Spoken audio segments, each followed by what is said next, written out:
The gun was cold against Adana's temple. She could feel it, the metal pressed into her skin like ice burning through flesh. Her breath came in short, desperate gasps, and in that moment, standing in the dim shadows of an underground parking garage, she realized something terrifying. This wasn't supposed to happen to girls like her. She was a marketing coordinator. She paid her taxes. She called her mother every Sunday. But now, 3 armed men surrounded her, and the one holding the gun spoke in rapid Korean, his voice sharp and unforgiving. And the worst part, the absolute worst part, she knew exactly why they were here. His name was Minjun Park, Korean Mafia royalty. The man who'd looked at her across a crowded nightclub 3 weeks ago and decided she was his. The man who'd made her feel things she'd never felt before, touched places in her soul she didn't know existed. The man who'd warned her, his voice low and dangerous against her ear. "I'm not a good man, Adana. And I can't promise you forever. But I can promise you right now." She'd said yes anyway. Now his enemies had found her. And as the gun pressed harder against her skull, Adana wondered if one night of passion, of feeling truly alive for the first time in years, was worth dying for. "Where is Park?" the man demanded in broken English. Adana's phone buzzed in her pocket. She knew without looking it was him. Minjun always knew when she was in danger. The question was, would he get here in time? Welcome to Afro-Korean Love Stories. If you're loving this story, hit that like button and subscribe, because what you're about to watch would leave you speechless. Tell me in the comments which city you're watching from. I'd really love to know. Now, let's dive into it. 3 weeks earlier, Adana's life was completely different. She sat in her car outside the apartment she shared with Trevor, her hands gripping the steering wheel so hard her knuckles went white. Inside a small bag on the passenger seat was expensive lingerie she bought that morning. Red lace. His favorite color. It was their 3-year anniversary. She'd left work early, picked up Thai food from the place they went on their first date, and planned to surprise him. Maybe tonight would be the night he finally proposed. Her sister kept asking. Her mother kept hinting. And Adana? Adana was ready. She grabbed the food and the bag, her heels clicking against the pavement as she walked toward their building. The doorman smiled at her. Mrs. Chun from 4B waved. Everything was normal. Everything was perfect. Until she opened the apartment door. The sound hit her first. A woman's laugh. Breathy and intimate. Coming from their bedroom. Adana's heart stopped. She knew that laugh. The bag slipped from her hands, Thai food containers bursting open on the hardwood floor. But she didn't care. Her feet moved on autopilot, carrying her down the hallway toward their bedroom. Toward that laugh she'd heard 1,000 times at brunch, at birthday parties, at her sister's wedding where that woman had been the maid of honor. Rebecca. Her best friend since college. The bedroom door was half open. Adana pushed it wider. Trevor was in their bed. The bed they'd picked out together at IKEA, arguing playfully about firmness levels. And Rebecca was with him. Her blonde hair spread across Adana's pillow, wearing nothing but Trevor's t-shirt. The one Adana had bought him for Christmas. They didn't even notice her at first. They were too wrapped up in each other, in whatever moment they were sharing. In the betrayal they'd apparently been sharing for God knows how long. How long? Adana's voice came out steady. Cold. She didn't even recognize it. They jumped apart. Trevor scrambled for the sheets. Rebecca's face went pale, her mouth opening and closing like a fish. Adana, I can explain. Trevor started, but Adana held up her hand. How long? Rebecca looked at Trevor. Trevor looked at the floor. 6 months, he finally whispered. 6 months. Half a year of lies. Of working late and guys' nights and I love yous that meant nothing. Half a year of Rebecca sitting across from her at their favorite coffee shop, listening to Adana talk about wedding plans, about wanting to start a family, about how lucky she was to have found Trevor. Get out, Adana said quietly. Adana, please, just listen.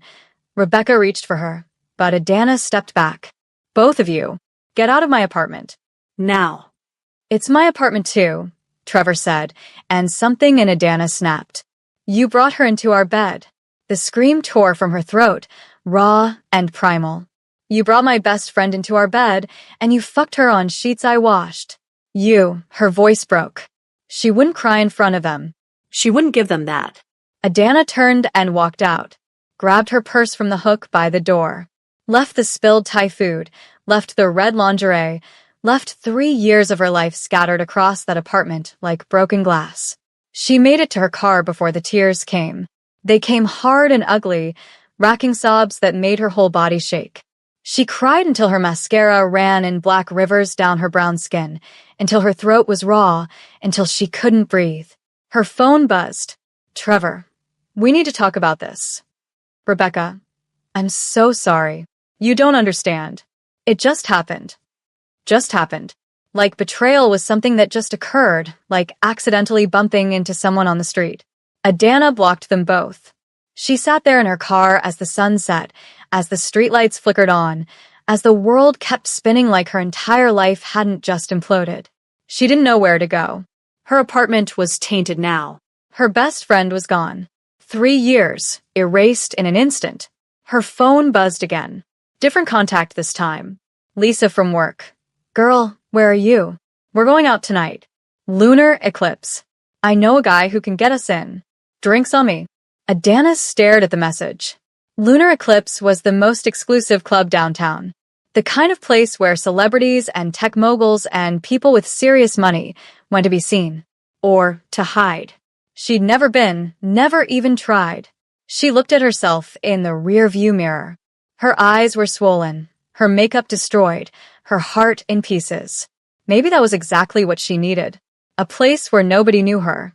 Where she could disappear into the music and the crowd and forget, just for one night, that she'd been stupid enough to trust the 2 people she loved most in the world. Adana texted back. What time? Lisa squealed when Adana showed up at her apartment 2 hours later, overnight bag in hand.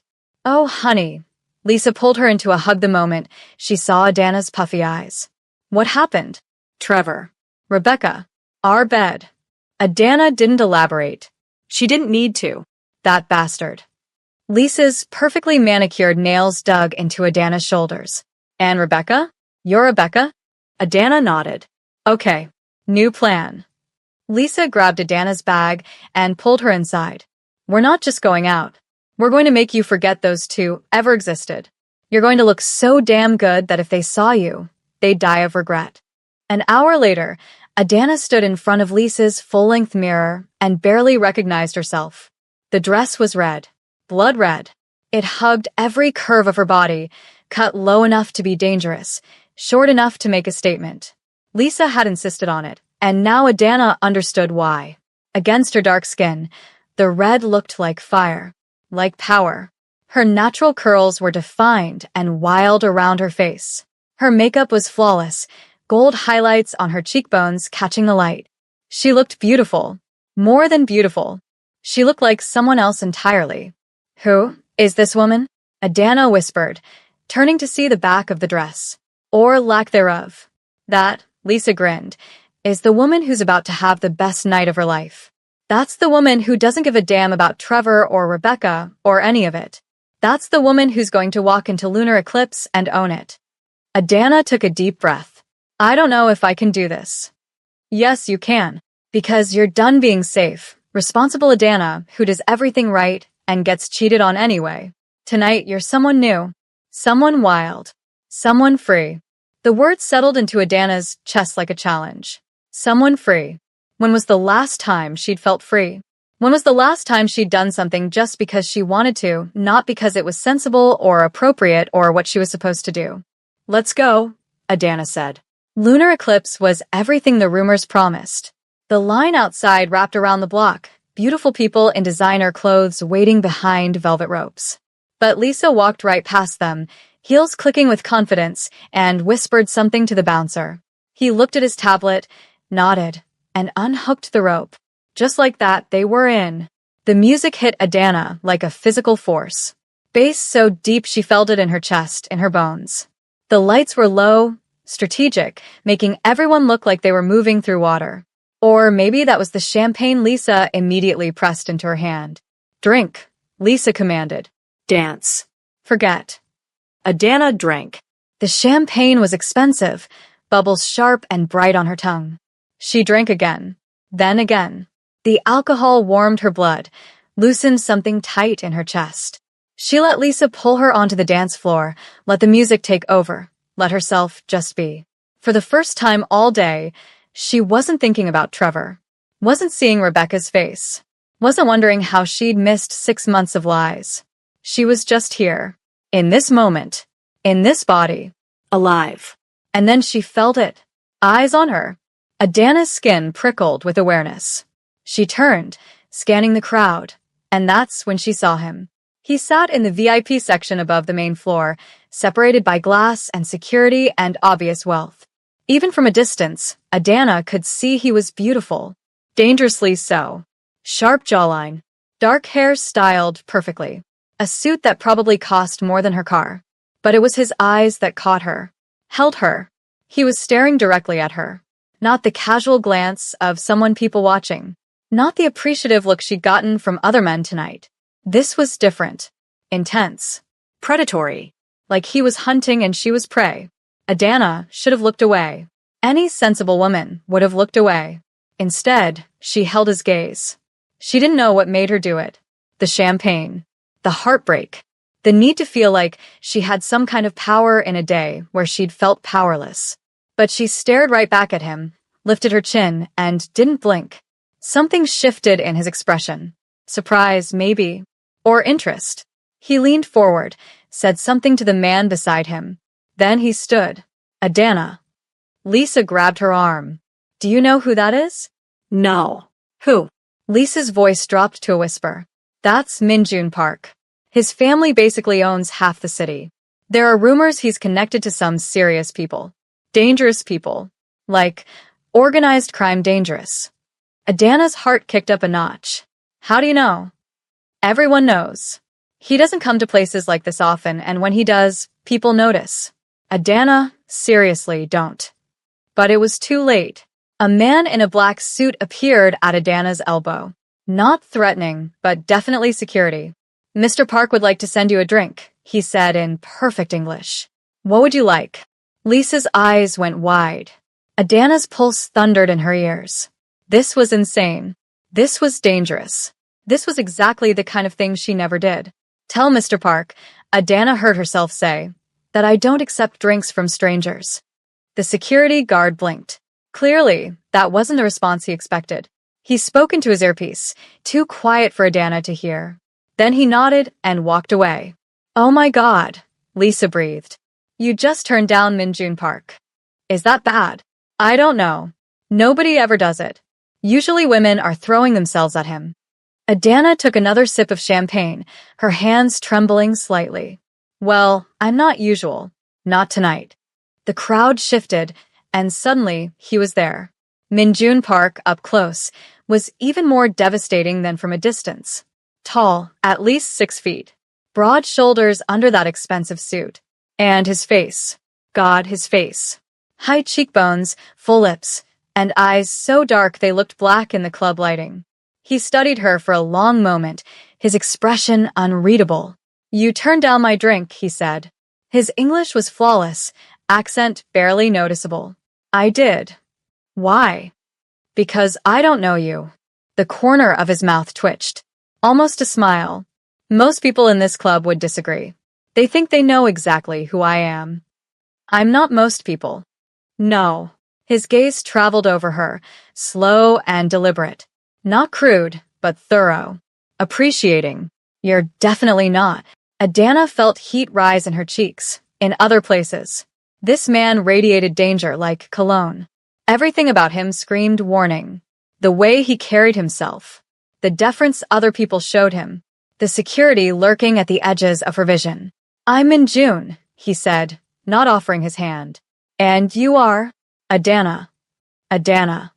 He said her name like he was tasting it, the syllables foreign but beautiful on his tongue. You're here alone? With a friend. But you're running from something.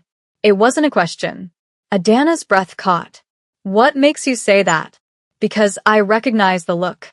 I see it in my mirror sometimes. He leaned closer, his voice dropping. That desperate need to forget. To feel something other than whatever's tearing you apart inside. The accuracy of his words hit Adana like a slap. How could this stranger see so clearly what she was feeling? Dance with me, Minjun said softly. I don't think. I'm not offering you a drink. I'm not trying to take you home. I'm asking for one dance. That's all. And then, if you want me to leave you alone, I will. Adana looked at Lisa, who was staring between them like she was watching a car crash in slow motion. Then she looked back at Minjun, at this beautiful, dangerous man who somehow knew she was breaking. One dance, Adana agreed. His smile was slow and devastating. He took her hand, his palm warm against hers, and led her onto the dance floor. The moment Minjun's hand touched Adana's waist, the world narrowed to just them. The music pulsed around them, bodies moving in the dimmed lights, but Adana couldn't focus on anything except the heat of his palm through the thin fabric of her dress. The way he moved with her, confident and smooth, like they'd done this 1,000 times before. You're tense, he murmured, his lips close to her ear. You're a stranger who everyone seems afraid of. I think I'm allowed to be tense. He laughed, low and genuine. Fair point. What would make you less tense? Honesty. All right. He pulled back slightly to look at her, his dark eyes serious. I saw you the moment you walked in. You were laughing with your friend, but your eyes were sad. And I thought, there's a woman who's pretending to be fine, but is actually breaking into pieces. Adana's chest tightened. That's not. It's okay, he interrupted gently. I'm breaking too. Just in a different way. The vulnerability in his voice caught her off guard. This man who radiated power and danger, admitting he was broken. What are you running from? Adana asked. Minjun was quiet for a moment, his hand tightening slightly on her waist. Expectations. Legacy. A future I never chose but can't escape. He tilted his head. And you. Betrayal. Trust that was never real. 3 years of my life that meant nothing. It meant something, Minjun said firmly. It taught you who not to trust, what not to accept. Sometimes the worst experiences show us what we deserve. The song changed, something slower, more intimate. Minjun didn't let go. Neither did Adana. I should go back to my friend, she said, but she didn't move. You should, he agreed. But you won't. He was right. God help her, he was right. What do you want from me? Adana whispered. Minjun's eyes searched hers. Honestly, I don't know. I just know I want to keep talking to you. I want to know why someone hurt you. I want to make sure you smile at least once tonight. A real smile, not the fake one you've been wearing. You can tell the difference? Always. Something in Adana's chest cracked open. This man, this dangerous, beautiful stranger, was seeing her in a way Trevor never had. Really seeing her. Come with me, Minjun said suddenly. Where? Somewhere quieter, where we can actually talk. He must have seen the hesitation on her face because he added, I promise you'll be safe. There's a private terrace upstairs. We can talk, and if you want to leave at any point, you leave. No questions asked. Adana glanced toward the bar where Lisa was watching them with wide eyes and a concerned expression. She should say no. She should go back to her friend, have a few more drinks, and go home to cry in her empty apartment. But she didn't want to be that woman anymore. The safe one. The predictable one. The one who did everything right and still got destroyed. Okay, Adana said. Minjun's expression shifted to something almost like relief. He took her hand again, his fingers lacing through hers, and led her through the crowd. People moved out of his way automatically, conversations stopping as they passed. It was like walking with royalty. Dangerous royalty. They went up a staircase Adana hadn't noticed before, past another security guard who nodded at Minjun without question. Through a door that opened onto a rooftop terrace. The city spread out before them, glittering and alive. The music from downstairs was muted here, just a distant pulse. String lights hung overhead, casting everything in a soft golden glow. There was a small bar, empty and comfortable seating areas that looked more like someone's expensive living room than a club space. This is beautiful, Adana breathed. It's private, reserved for people who need to escape the chaos below. Minjun walked to the bar, grabbed 2 bottles of water from a small fridge. He handed one to Adana. You've been drinking champagne all night. You need this. The gesture was so unexpectedly thoughtful that Adana felt tears prick her eyes. She took the water, grateful. They sat on one of the couches, close but not touching. The night air was cool against Adana's heated skin. Tell me about him, Minjun said quietly. The one who hurt you. Adana took a long drink of water, buying time. Why do you want to know? Because understanding your pain helps me understand you. It was such a strange, honest answer that Adana found herself talking. She told him about Trevor, about the 3 years they'd spent together, the plans they'd made, about coming home with anniversary gifts and finding him in bed with Rebecca. 6 months, she said, her voice cracking. They'd been doing it for 6 months. Every time I was at work, every time I trusted them, they were lying to my face. Minjun's jaw tightened. They're cowards, both of them. Maybe I'm just stupid for not seeing it. No. His voice was sharp. Don't do that. Don't make their betrayal your fault. They're the ones who chose to lie. They're the ones who chose to hurt you. That's on them, not you. Adana looked at him, surprised by the anger in his voice. You sound like you've been betrayed before. Different kind of betrayal, but yes. Minjun leaned back, his profile sharp against the city lights. My family, they have certain expectations. Certain ways I'm supposed to be, things I'm supposed to do. I wanted to be an architect, design buildings that would last centuries, create something beautiful. But I'm the eldest son of the Park family. That comes with responsibilities, obligations, a business I never wanted but can't refuse. His voice was bitter. So yes, I understand betrayal. Mine is just slower, more subtle. But it feels the same. Like my life isn't my own. They sat in silence for a moment, two broken people finding strange comfort in each other's pain. What would you do? Adana asked suddenly. If you could do anything. No expectations, no obligations. What would you do? Minjun turned to look at her, his expression soft. I'd design a house. Something simple but perfect. Every angle intentional. Every space meaningful. I'd build it somewhere quiet, away from all this. He gestured vaguely toward the city. And I'd live there. Just exist. Without the weight of everything I'm supposed to be. That sounds lonely. Maybe. Or maybe peaceful. His eyes locked on hers. What about you? What would you do if you could do anything? Adana thought about it. Really thought about it. Something wild. Something completely unpredictable. Something the old Adana would never do. Like what? Like leaving with you tonight. The words hung in the air between them, heavy with possibility and danger. Minjun's eyes darkened. Adana. I know it's crazy, she said quickly. I know I don't know you. I know this is probably the worst idea I've ever had. But I'm so tired of being safe. So tired of doing the right thing and getting hurt anyway. Just for tonight, I want to feel alive. I want to feel like I matter. You do matter. Then prove it. The champagne and heartbreak made her bold. Take me somewhere. Anywhere. Show me what it's like to stop thinking and just feel. Minjun studied her face for a long moment. You don't know what you're asking. Then tell me. He leaned closer, his voice dropping to barely above a whisper. I'm not a good man, Adana. The things people say about me, about my family, most of them are true. I can't promise you forever. I can't even promise you tomorrow. All I can give you is right now, this moment. And if you come with me, you need to understand that. Adana's heart pounded so hard she could feel it in her throat. Every rational part of her brain screamed to run, to go back downstairs, find Lisa, and go home. But she was done being rational. I understand, she whispered. Minjun's hand came up to cup her face, his thumb tracing her cheekbone.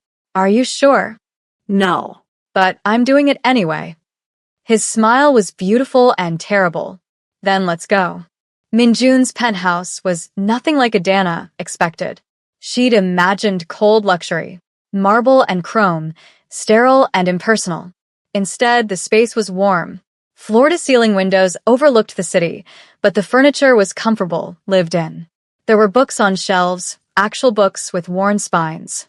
Art on the walls that looked chosen for meaning, not price tags. This is your home? Adana asked, turning slowly to take it all in. One of them. Minjun moved to the kitchen, an open space that flowed into the living area. Are you hungry? Thirsty? I'm nervous, Adana admitted. He stopped, turned to face her. We don't have to do anything. You can sleep in the guest room. I can sleep on the couch. Or I can call my driver to take you home right now. Whatever you want. The sincerity in his voice steadied something inside her. What do you want? Minjun walked toward her slowly, deliberately, giving her time to move away if she wanted. She didn't. I want to kiss you, he said when he was close enough that she could feel the heat radiating from his body. I've wanted since I saw you on that dance floor, looking like fire and fury and everything beautiful in this world. But I need you to want it too. Adana's breath hitched. I came here with you, didn't I? Say it anyway. I need to hear you say it. Kiss me, Adana whispered. Minjun's hand slid into her hair, tilting her face up to his. You're sure? Stop asking and just. He kissed her. It wasn't gentle. It was desperate and hungry, like he was drowning and she was air. His other hand gripped her waist, pulling her flesh against him, and Adana melted into it. Into him. She'd kissed Trevor hundreds of times. Comfortable kisses. Familiar kisses. This was nothing like that. This was fire and want, and the feeling of being completely consumed. Minjun kissed her like she was the only thing in the world that mattered, like he'd been waiting his entire life for this moment. When they finally broke apart, both breathing hard, Minjun rested his forehead against hers. Stay with me tonight, he murmured. Let me make you forget everything that hurt you. Let me show you how you should have been treated all along. Yes, Adana breathed. He kissed her again, softer this time, then took her hand and led her down a hallway to his bedroom. The room was dark, intimate, dominated by a massive bed. Minjun turned on a single lamp, casting everything in warm amber light. Look at me, he said softly. Adana met his eyes. If at any point you want to stop, you say so. No explanations needed. No hurt feelings. You're in control here. Always. Understand. Something in Adana's chest cracked wide open. Trevor had never asked, never checked, never made sure she felt safe. I understand, she whispered. What happened next was a blur of sensation and emotion. Minjun's hands were reverent, his touch worshipful. He took his time, learning every curve of her body, every sound she made. He whispered to her in Korean, words she didn't understand but felt in her bones. And when they finally came together, when he moved inside her with a gentleness that made her eyes sting with tears, Adana felt something she hadn't felt in months. Worthy. Cherished. Alive. Afterward, they lay tangled in his sheets, Adana's head on Minjun's chest, his fingers tracing lazy patterns on her back. Are you okay? He asked quietly. Better than okay. Adana pressed a kiss to his chest. Thank you. For what? For making me feel like I matter. Like I'm not just broken. Minjun's arms tightened around her. You're not broken. You're healing. There's a difference. Adana closed her eyes, letting his words wash over her. She knew this couldn't last. Knew that in the morning, reality would crash back in. But right now, in this moment, she let herself feel safe. She fell asleep to the sound of his heartbeat, steady and strong beneath her ear. When Adana woke, sunlight streamed through the floor-to-ceiling windows, making her head pound. She groaned, pressing her face into the pillow. The pillow that smelled like expensive cologne and something distinctly Minjun. The memories of last night came flooding back. The club, the rooftop, the way he'd touched her like she was precious. Adana sat up slowly, looking around the empty bedroom. Where was he? On the nightstand, she found a glass of water, 2 aspirin, and a note written in elegant handwriting. Had to handle something. Didn't want to wake you. Take your time. There's food in the kitchen. My driver will take you anywhere you need to go. MJ. No phone number. No promise to call. Just a note and an escape route. Adana's chest tightened. What had she expected? He'd been honest about what he could offer. One night. Nothing more. She took the aspirin, drank the water, and forced herself out of bed. Her red dress from last night was draped over a chair, but next to it was a t-shirt and sweatpants, clearly meant for her. The thoughtfulness of it made her throat ache. After a quick shower in his bathroom, marble and masculine, Adana dressed in his clothes and made her way to the kitchen. There was fresh coffee in the pot, still warm, fruit and pastries on the counter. And another note. I'm sorry I couldn't be here when you woke up. Last night was... I don't have words for what last night was. If you want to see me again, my number is below. If you don't, I understand.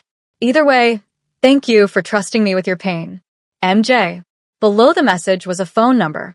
Adana stared at it, her heart racing. This was the moment. She could walk away.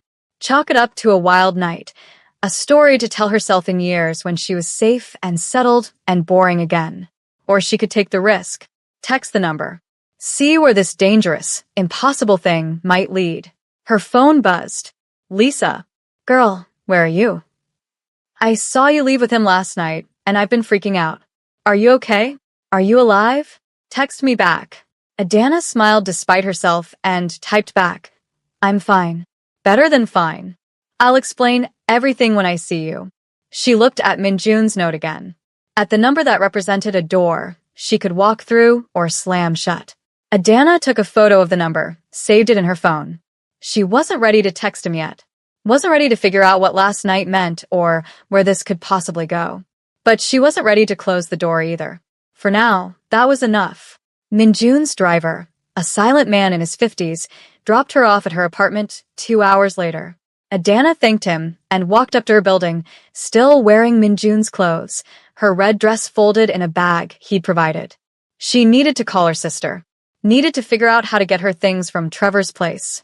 Needed to start rebuilding her life from the ruins of yesterday's discovery. But first, she needed to process what had happened, who she'd become in the span of one night. She unlocked her apartment door, stepped inside, and froze. Everything was exactly as she'd left it yesterday morning. The coffee mug in the sink, her work bag on the chair. But it all felt different now, like she was looking at someone else's life. Adana walked to her bedroom, sat on her bed, and finally let herself think about Minjun. About the way he'd looked at her, touched her, made her feel things she didn't know she could feel. Her phone buzzed again. Unknown number. I know I said I'd give you space, but I need to make sure you got home safely. MJ. Adana's heart jumped. He'd texted first. She stared at the message for a long moment, then typed back, home safe. Thank you for everything. 3 dots appeared immediately, showing he was typing. Can I see you again? Dinner. Just talking. Nothing more unless you want it. Adana bit her lip. This was dangerous. He'd said so himself. His world was dangerous. But God, she wanted to see him again. When? Tonight. Tomorrow. Whenever you want. Tomorrow, Adana typed. 7? I'll pick you up. Send me your address. Adana sent it, then immediately wondered if she was making a huge mistake. See you tomorrow, Adana. And for what it's worth, last night meant something to me too. She read the message 3 times, her chest warm, before setting her phone down. One date. That's all this was. One date to see if last night was real or just a beautiful dream born from heartbreak and champagne. What could possibly go wrong?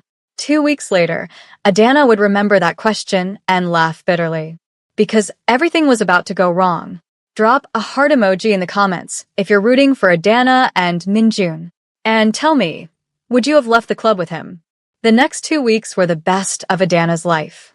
Minjun picked her up for dinner that first night in a sleek black car, dressed in dark jeans and a simple button-down that somehow made him look even more devastating than the suit. He brought her a single rose, deep red, and the gesture was so unexpectedly sweet that Adana felt her walls crumble a little more. You look beautiful, he said, his eyes warm as they traced over her deep purple dress. You clean up pretty well yourself. He smiled. I wasn't sure you'd actually agree to see me again. I wasn't sure either, Adana admitted. But I couldn't stop thinking about you. Good. He opened the car door for her. Because I haven't stopped thinking about you either. Dinner was at an exclusive restaurant Adana had only read about in magazines. They had a private table on the terrace, away from curious eyes, where they could talk without interruption. And they talked. For hours. Minjun asked about her work, her family, her dreams. He listened like every word mattered, like she was the most fascinating person he'd ever met. He told her about growing up at his family, the pressure, the expectations that had shaped every moment of his life. "I've never been free," he said quietly, his fingers playing with hers across the table. "Every decision, every move, it's all calculated, all planned." Until you. "What do you mean?" "You're the first thing I've chosen just for myself. Not because it makes sense. Not because it benefits the family. Just because I want you." Adana's breath caught. "Minjun." "I know it's fast," he interrupted. "I know this is crazy. But I need you to know that whatever this is between us, it's real for me. You're real for me." She squeezed his hand. "It's real for me too."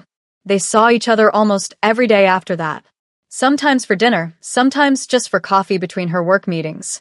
Minjun would text her good morning and good night, checking in throughout the day. He sent her flowers at her office. Showed up with her favorite pastries when she mentioned she'd skipped breakfast. But there were signs. Small things Adana noticed but chose to ignore. The way his phone would ring, and his entire demeanor would change. How he'd step away to take calls, his voice dropping to rapid Korean she couldn't understand. The men who were always nearby, not quite bodyguards but definitely watching, protecting. The way people looked at him in public.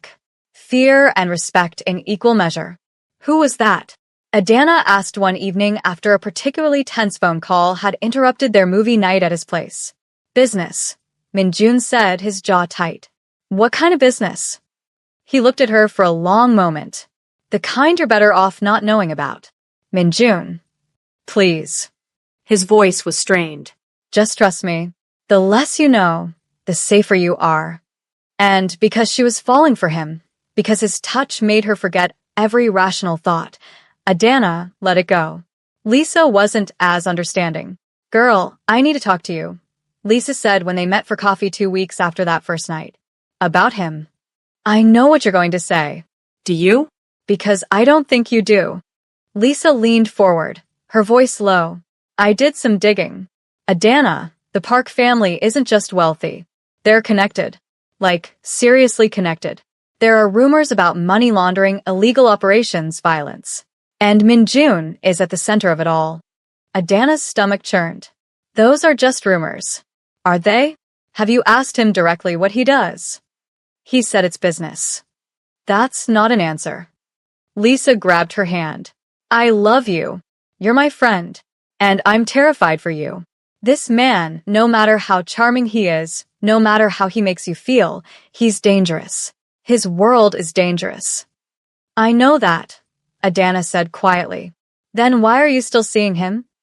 "Because he makes me feel alive, Lisa. For the first time in years, I feel like I matter. Like I'm not just going through the motions of a life I'm supposed to want, but never chose." She pulled her hand back. "I know it's risky. I know it might end badly. But right now, he's mine, and I'm not ready to give that up." Lisa sighed, defeat clear on her face. "Just promise me you'll be careful. And if anything feels wrong, anything at all, you'll get out." "I promise." But Adana's world was about to shatter in ways she couldn't imagine. It happened on a Thursday evening. Adana was leaving work late, her heels clicking against the concrete of the parking garage. She was texting Minjun, smiling at his message about picking her up for a late dinner, when she noticed her car. The driver's side window was smashed. Adana's heart jumped into her throat. She approached slowly, pulling out her phone to call the police, when she saw it. Written across her windshield in red spray paint, "Stay away from Park or die." The phone slipped from her hand, clattering to the ground. "No," she whispered. "No, no, no." Her car door was open. Adana peered inside with trembling hands. The seats were slashed, stuffing pulled out.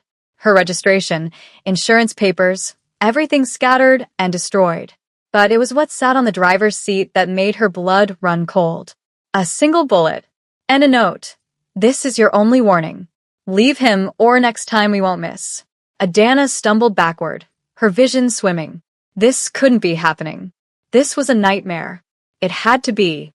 Her phone rang where it had fallen. Minjun's name flashed on the screen. She grabbed it with shaking hands. Hello. Adana? Are you alright? You sound. My car, she choked out. Someone destroyed my car. There's a note. A bullet. They said. Her voice broke. Where are you? Minjun's voice was suddenly ice. Cold and deadly. Tell me where you are right now. Work parking garage. Level 3. Don't move. Don't talk to anyone. I'm 5 minutes away. He hung up. Adana stood there in the harsh fluorescent lighting, staring at her destroyed car, at the threat painted across her windshield, and realized with horrible clarity what Lisa had been warning her about. This was Minjun's world. Violence and threats and danger. And now, because she'd fallen for him, because she'd let herself believe she could have something beautiful, she was a target. The sound of screeching tires echoed through the garage. 3 black SUVs pulled up, surrounding her. Men in suits poured out, weapons visible, securing the area with military precision. Then Minjun was there, pulling her into his arms, his hands running over her like he was checking for injuries. Are you hurt? Did they touch you? No, I'm fine. I just found it like this. Hyunwoo. Minjun barked in Korean to one of his men. Get footage from every camera in this building. I want to know who did this. I want names, addresses, everything. Minjun, what's happening? Adana pulled back to look at him. Who did this? Why? His jaw was tight, eyes blazing with fury. My uncle. Your uncle? There's a war happening in my family. A power struggle. I'm trying to legitimize our business, move away from the old ways. My uncle wants to restore them. He cupped her face with both hands. They're using you to get to me, to distract me, to hurt me. Oh my God. You're not safe here. You need to come with me. Now. Come with you where? Somewhere secure. Somewhere they can't reach you. He was already guiding her toward one of the SUVs. I have a place outside the city. Guarded. Safe. Until I handle this. Handle this? Minjun, this is insane. Adana's voice rose with panic. There's a bullet in my car. They threatened to kill me, and they won't get the chance. His voice was steel. I won't let anyone hurt you. Ever. But I need you to trust me. Please, Adana. Trust me. She looked at his face, at the desperate fear in his eyes. This man who commanded respect and fear from everyone around him was terrified. For her. Okay, Adana whispered. Okay. They drove in silence, Adana's mind racing. She watched the city disappear behind them, replaced by suburbs, then countryside. They drove for over an hour before turning onto a private road that led to massive gates. The gates opened automatically, revealing an estate that looked more like a fortress. High walls, security cameras everywhere, armed guards patrolling. This is where you're going to stay, Minjun said as they pulled up to a sprawling mansion. You'll be safe here. My most trusted men will watch over you. For how long? I don't know. His voice was heavy. Until I end this. Until my uncle understands he can't threaten what's mine. What's mine? The possessiveness in his voice should have scared her. Maybe it would have before. But now, seeing the lengths he was willing to go to protect her, Adana felt something else entirely. She felt claimed, protected, chosen. Don't leave me here alone, she said softly. Please. I know you have things to handle, but don't leave me alone. Minjun pulled her close, pressing his lips to her forehead. I'm not going anywhere tonight. Tomorrow I have to meet with my father with the family. Figure out our next move. But tonight I'm yours. He led her inside the mansion. It was beautiful, traditional Korean architecture blended with modern luxury. But Adana barely noticed. All she could think about was the threat spray-painted across her windshield. The bullet on her seat. The fact that falling in love with Minjun Park might actually get her killed. That night, they didn't make love. They just held each other. Minjun's arms wrapped around her like he could shield her from the world through sheer will alone. I'm sorry, he whispered into her hair. I'm so sorry I brought this into your life. I chose this, Adana said. I chose you. You didn't know what you were choosing. Maybe not. But I'm still here. Minjun's arms tightened. I won't let them hurt you. Whatever it takes. Whatever I have to do. You're safe. I promise. But promises, Adana was learning, were fragile things in Minjun's world. And the war had only just begun. This story is far from over, and things are about to get even more intense. If you want to see what happens next, make sure you're subscribed and hit that notification bell. Comment below, Team Minjun or Team Run. Let me know in the comments. Part 2 is coming soon, and trust me, you don't want to miss it.